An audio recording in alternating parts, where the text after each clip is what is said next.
नमस्कार सगळे माझे पेशंट आणि पत्रकार बंधू. आज पत्रकार दिनाच्या निमित्ताने माझ्या सगळ्या पत्रकार बंधूंना खूप खूप शुभेच्छा. पत्रकार जसं आता आपण म्हणतोय की लोकशाहीचा आधारस्तंभ आहे, तसाच आपल्या समाजाचा एक जागता आरसाच आहे. पत्रकार जे काम करतात आता बऱ्याच वर्षापूर्वी, आता आपल्याकडे सोशल मीडिया आहे, टीव्ही आहे, रेडिओ आहे, त्या काळात फक्त लोकमान्य टिळकांनी जे पहिलं वर्तमानपत्र सुरू केलं त्याच्यातनं स्वातंत्र्याची जशी चळवळ झाली आणि आपल्या भारताला स्वातंत्र्य मिळालं, तसंच पत्रकार हे जे आपल्याला लोकशाहीच्या या आपल्या लोकशाहीमध्ये सरकारच्या ज्या विविध योजना आहेत त्या आपल्या रुग्णांपर्यंत पोहोचवतात, आपले जे विचार आहेत, आपले प्रॉब्लेम शासनापर्यंत पोहोचवतात. तर बऱ्याच जणांना वाटतं पत्रकार किंवा पोलीस डिपार्टमेंटची लोक आहेत तर सगळ्यांना असं वाटतं फार थ्रिल आहे की हे किती काम करतात बाहेर, पण ह्यांच्यावर जी सामाजिक जबाबदारी आहे, जे त्यांना जी कामं करायची आहेत ती धडाडीने धाडसाने आणि कितीही जरी कुठे पूर आला, कुठे भूकंप झाला किंवा इरसाळवाडी सारख्या प्रसंगामध्ये बऱ्याच पत्रकारांनी अगदी रातोरात जागेवर अचानक पोहोचून आणि त्यांच्या जीवाची पर्वा न करता आपल्याला खऱ्या परिस्थितीची जाणीव सतत करू देत असतात. तर पत्रकारांबद्दल आपण नेहमीच आभार मानले पाहिजे. तर पत्रकारांनी जे आपल्याला एवढं जे कष्ट करून ज्या बातम्या पोहोचवतात त्याच्यामध्ये विविध प्रकारच्या बातम्या असतात, आरोग्याच्या असतात, त्याच्यानंतर क्रीडा आहे, सामाजिक, पुन्हा आपल्या पॉलिटिक्सच्या बातम्या. पण महिलांसाठी खास मला असं सांगावं असं वाटतं की आपण मुलांना शाळेत पाठवतो, मुलं शाळेतला अभ्यास करतात, ज्ञानाच्या विविध कक्षा त्यांना तिथे भरपूर विस्तारता येतात, पण महिलांनी सुद्धा रोज वर्तमानपत्र वाचणं फार आवश्यक आहे. आजचा जो महिला तपासणीचं शिबिर आहे त्याच्यामध्ये तुमच्या शारीरिक आरोग्याची काळजी घेण्यासाठी आम्ही रुग्णालयातले डॉक्टर सदैव तत्पर असतोच, पण तुमची सुद्धा एक वैयक्तिक जबाबदारी आहे की तुमचा वैयक्तिक विकास, आपल्या समाजात ज्या घटना घडतात त्यांची माहिती असणं फार फार आवश्यक आहे.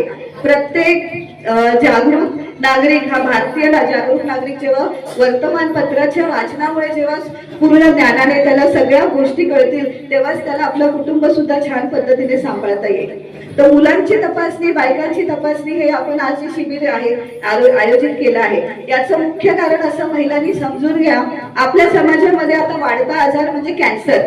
येत्या 10 वर्षामध्ये 10 व्यक्तीमध्ये एका व्यक्तीला तरी कॅन्सर असणार आहे.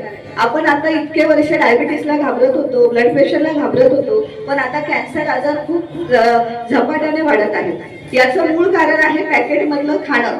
तर आपल्या मुलांना आजच्या दिवशी बघा, नवीन वर्षाचं तर आपण ते आहे निमित्त प्लस आजचं हे शिबिर आहे आणि हे आपल्या पत्रकार दिनाच्या ह्या कार्यक्रमाच्या निमित्ताने सगळ्या महिलांनी एक असा निर्णय घ्या, धडाडीचा निर्णय, की घरामध्ये नो बिस्किट्स असणार नाही, टोस्ट खारी याला बंदी, पॅकेट मधलं फूड म्हणजे जे चिप्स कुरकुरे हे. आणि मला तर असं म्हणायचं आता सरपंच पण आपल्याकडे आहेत, तर गावातल्या सरपंचांनी जर ती भूमिका घेतली की गावामध्ये हे टोस्ट खारीचे हे दुकानच बंद झाली तर बायका प्रेमाने चांगला सकस आहार त्यांच्या मुलांसाठी बनवतील, मुलं सुदृढ होतील, तीच पुढे भावी पिढी आपली छान होईल आणि आपलं गाव पण आहे त्या निमित्ताने.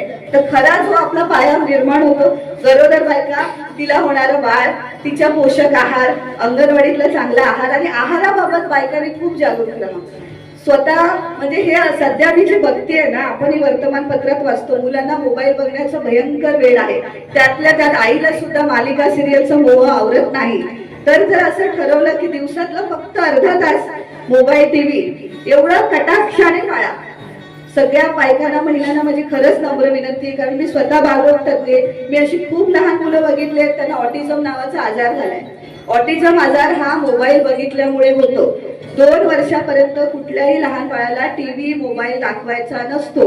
2 वर्षानंतर दिवसाला 15 मिनिटं 20 मिनिटं ठीक आहे, त्यांना समजावून सांगा शनिवारी रविवारी तुम्हाला अर्धा तास मिळेल, पण ही जर सवय तुम्ही लावली तर त्यांचा शाळेमधला अभ्यास पण सुधरेल आणि मग त्यांचं हुशारी वाढेल. दुसरी गोष्ट, महिलांना सुद्धा ह्या सिरियल्स आणि ह्याच्यामुळे त्यांची जी मानसिक जी घडण असते ती चुकीच्या पद्धतीने जाते. तुम्ही नेहमी असा विचार, स्वप्न बघायला शिका. मी महिलांना नेहमी एक सांगते, तुम्ही अशी स्वप्न बघा की तुमचा मुलगा शाळेत चांगला अभ्यास करतोय, तुमच्या मुलाला क्रीडा क्षेत्रात छान यश मिळालंय, तुम्ही रोज देवाची पूजा करताय. लहान मुलं सगळी आपल्याला बघून शिकतात. आई वडिलांना तर त्यामुळे आपलं जर आचरण, आपलं दैनंदिन व्यवहार चांगला असेल तर प्रत्येक कुटुंब हे निरोगी तर राहील पण संस्कारी पण होईल आणि आपल्यामुळे आपली ही देशाची भावी पिढी जी आहे ती खरंच खूप छान जाईल.